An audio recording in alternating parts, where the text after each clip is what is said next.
And when I started my career as a therapist, I was in a relationship, a marriage, and I was no longer happy. And in that relationship, in that marriage I entered at the time, I had just graduated as a nurse. And then my husband at the time, he had money, and he said, no, you don't need to work in a hospital. In the beginning, he was very supportive of college, and then as time went on during college, he even started coming during break time. He would stay there having a snack with me. I was young, naive, aware, thinking, wow, he loves me. And he was 13 years older than me. But in this, folks, it's not that, oh, he was doing this because he loved me. He was doing this because he couldn't accept that I, as his wife, wanted to finish nursing school, because in his mind, nurses were promiscuous. What do you mean, Joyce? In his opinion, a woman who studied nursing, who went to nursing school, did so because she wanted to get involved with a doctor, wanted to date a doctor, and a bunch of other things that I won't mention here, that are not appropriate to even mention here on the channel, because otherwise it might get blocked. The words he used made me very sad, made me anxious, and I would say, wow, how can he think that about me? I'm dedicating myself so much, studying so hard, and he's saying this. So he would demotivate me every day, and then he started wanting to come during breaks, to stay there with me, so I wouldn't have time to make friends, to have friends, girlfriends, classmates at college.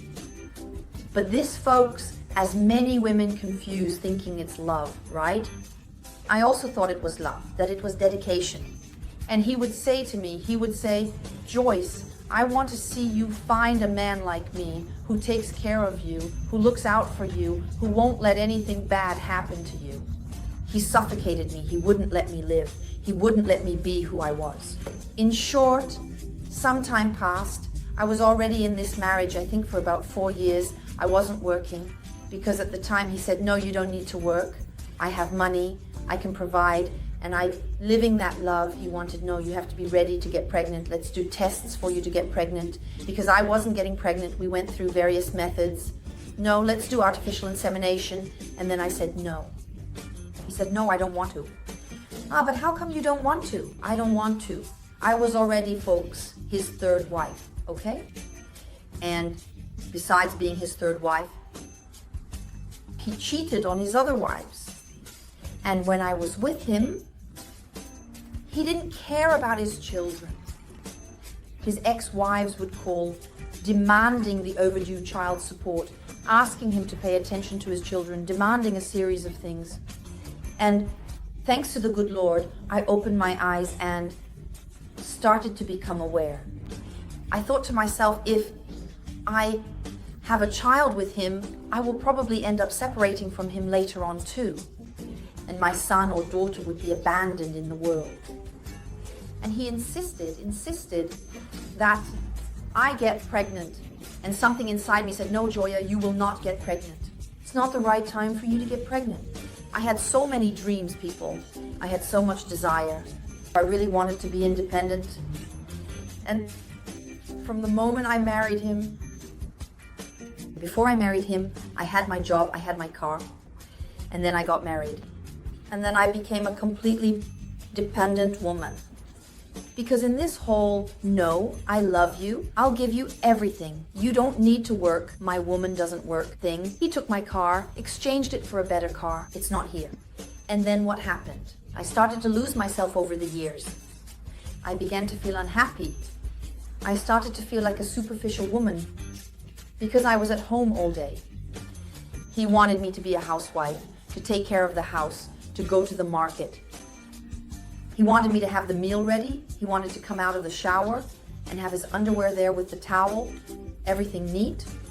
But that, guys, wasn't for me. I looked at that and said, gosh, I'm 23, 24 years old. I think I was already at the point. I said, it can't be that. This is what married life is. And I said, guys, I got married and now my life is going to be this? Am I going to have kids and take care of the house?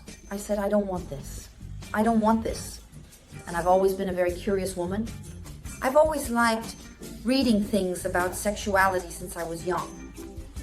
Hold on, guys, I'm going to turn on the air. It's working. My mother, she also always had many books.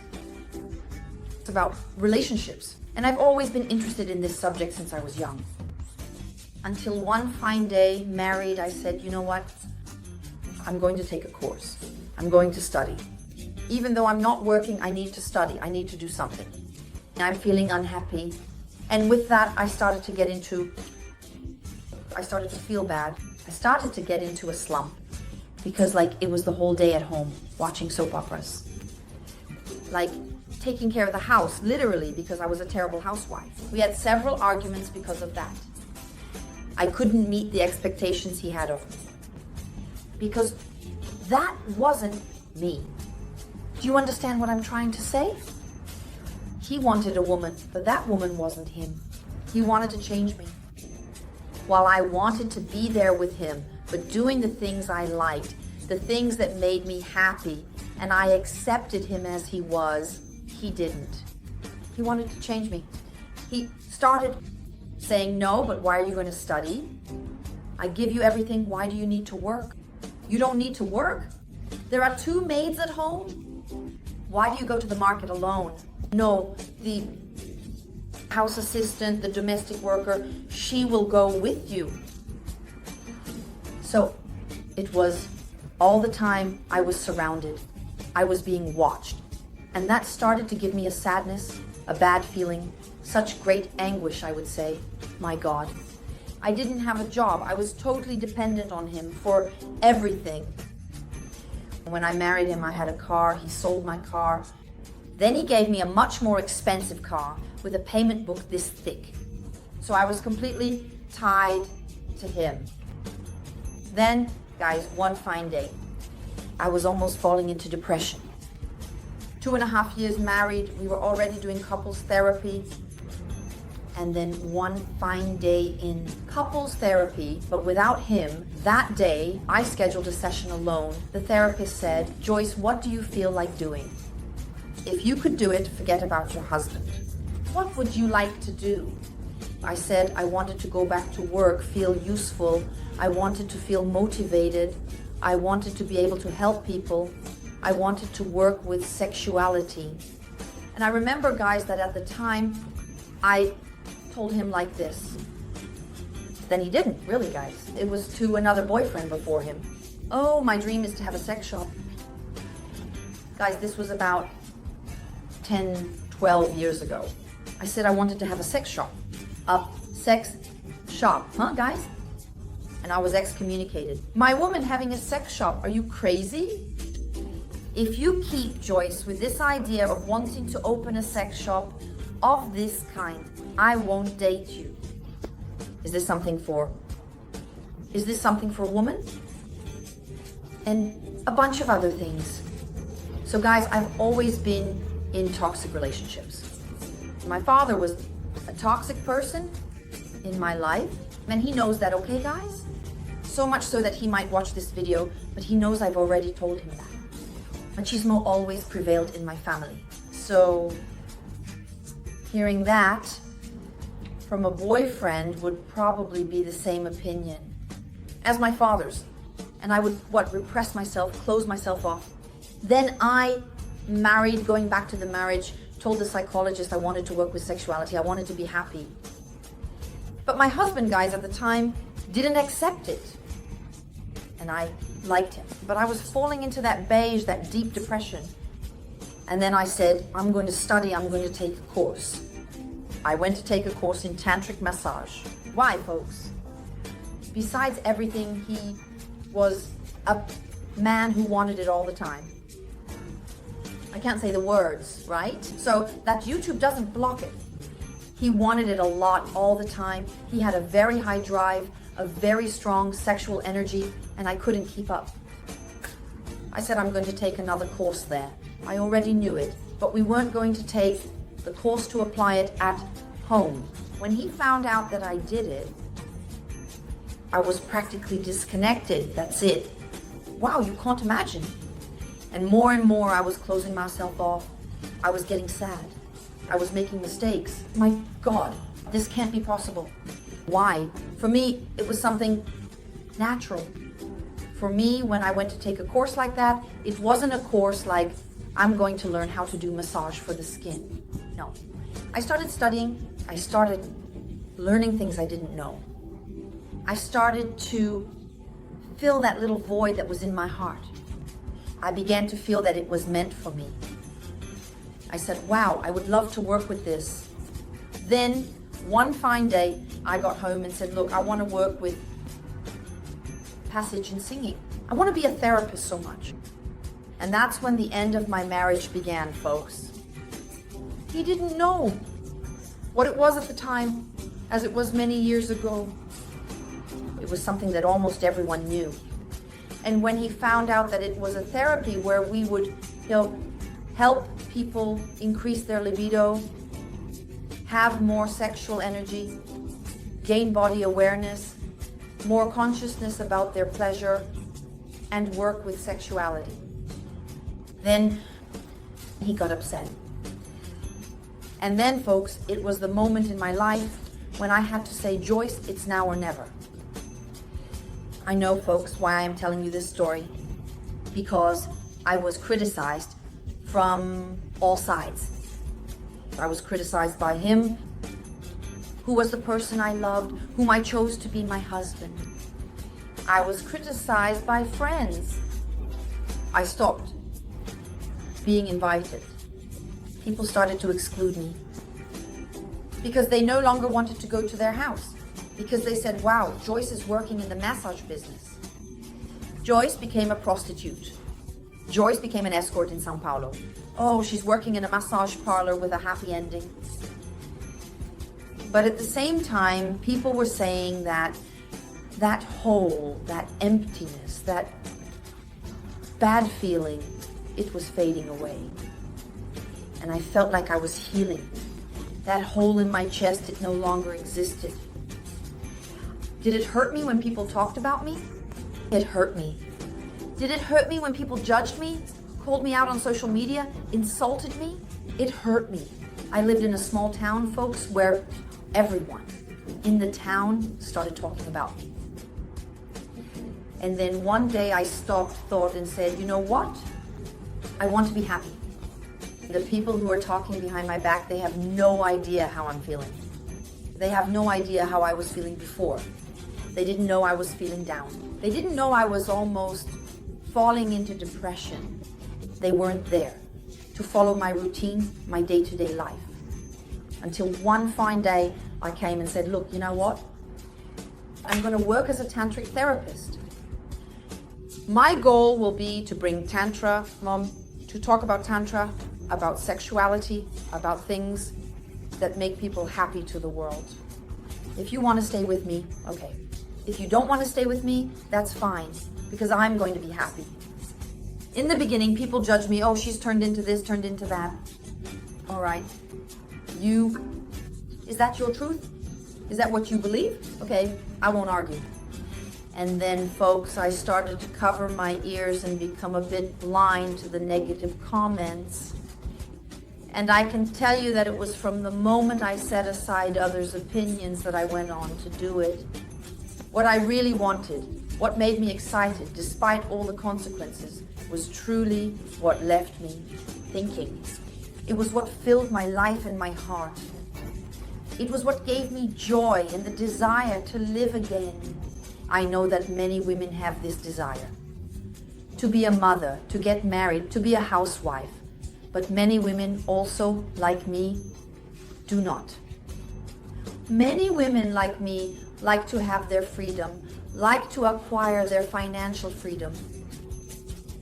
They like to be independent. Or maybe sometimes you are watching me, you are in the same situation, and I will tell you something, folks. To conclude this video, which has already become long, I entered the marriage with the man. I had the means when I wanted to leave the marriage, because I wanted to follow my dream, because I wanted to pursue what was making my heart beat, what was making me happy. I left with nothing. I got married. I had a paid-off car, which I achieved with my work. I left a marriage with nothing. Literally, guys, with nothing. To tell you that I didn't leave with absolutely nothing financially, I left with 3,000 reais. Oh, Joyce, 3,000 reais. It's nothing, right? Guys, I left with 3,000 reais, which was 3,000 reais for me to get by. Because given the situation at the time, do you think he wanted to help me? And do you think he wanted to find an apartment, a house to live in? Do you think that car I mentioned at the beginning of the video with a payment book this thick was paid off? He looked at me and said, go figure it out. Let's see what you'll do. Go ahead, become a call girl, go do your massages, go start a YouTube channel. Those who know me know that my YouTube channel, which in January 2022 was taken down. The channel had been around for years with over 650,000 subscribers. Go make videos. Go ahead, folks. And from there, it went downhill. And then, guys, I didn't get any help. I faced it with nothing but my determination. And those 3,000, I only managed. It wasn't because he said, look, I have 3,000. No, I was completely dependent on him. Our card was a joint account. It was his account. No, love, here's my card. Go ahead and use it. Did he give me everything? He did. He really did provide for me financially, but I really wasn't happy. The money was his. I had no independence. I dreamed of buying a house. I dreamed of buying an apartment with my own money. It's different. So if you are also a woman, right? There are many men who are reaching out to my mother. If you are a woman, there's nothing more satisfying than going out and buying something and saying to yourself, I achieved this with my money, with my effort, with my willpower. It's nice to receive a gift, to get a ring, to receive anything from your husband or boyfriend. It's nice. But achieving your own things, gaining your independence, being happy doing something you love, that is priceless, folks. And those 3,000 rays that I managed to get, I still remember how it happened. I have long hair, I use hair extensions, and I already used extensions back then. I've always liked using extensions. I would say, look, I'm going to the hairdresser costs, let me give you an example, okay folks? Oh, it costs 800 reais. Then I would go there and give myself the 800 reais. What would I do? I would go to one that costs 200 and save the rest. I saved 600. Oh, I'm going to get my nails done. The nails cost 100 reais. I would go to the manicurist who charged 20 and save the 80. And with that, folks, I started planning for about 8 months to save those 3,000 reais without him noticing. Because from the moment he realized I wanted to fly, to be free, and I wasn't free, because I wanted to separate from him, folks, because I really liked him. I just wanted him to respect me. I wanted him to support me. I wanted him to cheer with me. But that didn't happen. And am I going to blame him? No. Am I going to make him try to change to accept me? No. Because we have to accept people as they are. We have to love people as they are.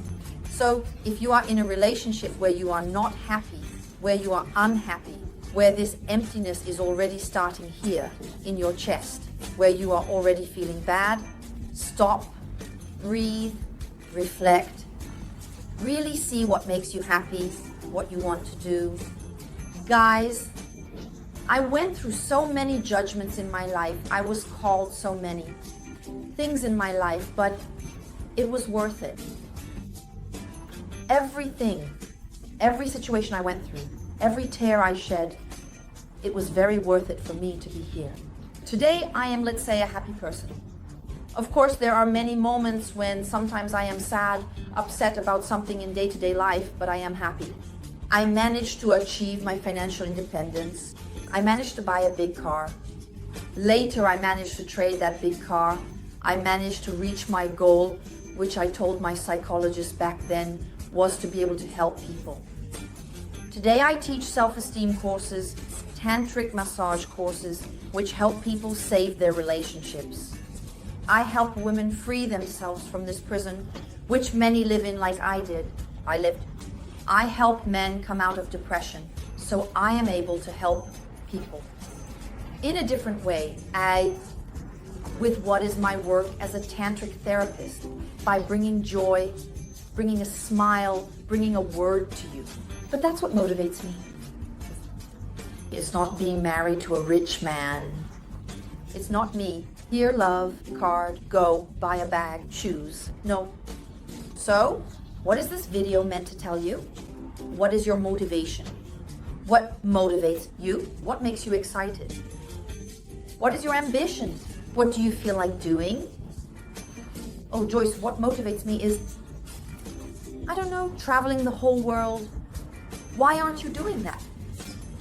Oh, Joyce, what motivates me is being a mother. Why aren't you looking into that yet? What motivates me is learning languages.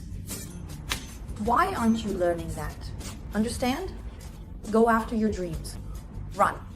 Don't depend on others. Don't wait for someone to hold your hand, pull you along and say, let's go there. I'll do this for you or with you. The motivation has to come from here, you see. Sometimes we have to reach down at the bottom of the pit. We have to feel bad because when we reach the bottom of the pit, there's nowhere else for you to go. You have to be there at the bottom of the pit, desperate, desperate. You know when that saying goes, the water has to reach your backside?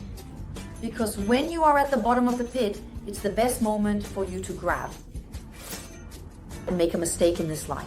You say, now I'm going to get out of here. It's for you to gain momentum, pursue your dreams, chase your goals, and it doesn't matter what your goal is. It is not impossible to achieve. If you have courage, if you have the will, if you don't worry about people's opinions, if you are doing good, you can be sure of the good fruits you will reap. I hope this video has helped you. In any case, I don't know how it might have helped you, but if it touched your heart, if you have a story, something you also want to share, leave it down here, okay? If you have a word, who knows? Sometimes you with your words can also help other people who are watching this video, okay? A big, sweet kiss on your heart. And let's move forward because life is beautiful.